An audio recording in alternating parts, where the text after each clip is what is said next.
সকালবেলা ঘুম থেকে উঠে উঠানে এসে দেখছি আমার জবা গাছে ৭টি ফুল ফুটেছে। এই জবা গাছটা আমি নিজের হাতে লাগিয়েছি আর ১ বছরে দেখো কত বড় হয়েছে। আর এই গাছে যখন ফুল ফোটে না আমার জাস্ট এত আনন্দ লাগে।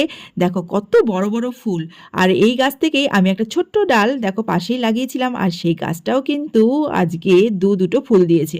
তো এই ফুলগুলো দিয়ে তো আজকে আমি পুজো করব। এদিকে আমার বরমশাইকে আজকে বলেছি একটা কলাপাতা কেটে দিতে। বাজার থেকে আজকে ইলিশ মাছ এনেছে আর ইলিশ মাছটা না কেটে আনেনি, তাই ভাবলাম কলাপাতার উপর কাটতে আমার সুবিধা হবে। এই কলা গাছটাও কিন্তু আমি নিজের হাতে লাগিয়েছি। আর এই কলাপাতা নিয়ে যেতে যেতে এই বরমশা আমাকে পিছন ফিরে ডাকলো, বললো এই কর্নারে নাকি একটা নারকেল পড়ে আছে। আসলে এই যে আমাদের এই কর্নারটা দেখছো, এখানেই দেখো একটা বড় নারকেল গাছ আছে। এই দেখো কতটা উঁচু।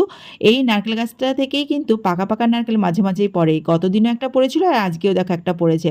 এই দেখো ফ্রিতে একটা নারকেলও আজকে সকাল সকাল পেয়ে গেলাম। এরপর আমি আবার চলে এলাম আমার উঠানে একপাশে লাগানো করলা গাছের কাছে। এই করলা গাছটা কিন্তু আমি নিজে লাগিয়েছি আর দেখো কতখানি জায়গা ছেয়ে নিয়েছে। এই করলা গাছে কিন্তু প্রচুর প্রচুর করলা ধরে, তবে আমি অনেক দিন না এই বৃষ্টির জন্য করলা তুলতে আসিনি, তো দেখছি এখন করলাগুলো বড় বড় হয়ে গেছে। দেখো একটা করলা পেয়ে গেলাম আর দেখো এই যে কত বড় করলা পেকে গেছে, আমি দেখতেই পাইনি। আর এই করলাটা ভিতর ভিতর পেকে গেছে, তবে এটাকে তুলবো না, এটাকে বীজ হিসাবে রেখে দেবো। তো চলো তোমাদেরকে দেখাচ্ছি। দেখো আরও কত কত করলা যে আমি তুলবো। তবে অনেক করলা দেখলাম পোকাতে খেয়েও নিয়েছে, মানে নষ্ট করে ফেলেছে।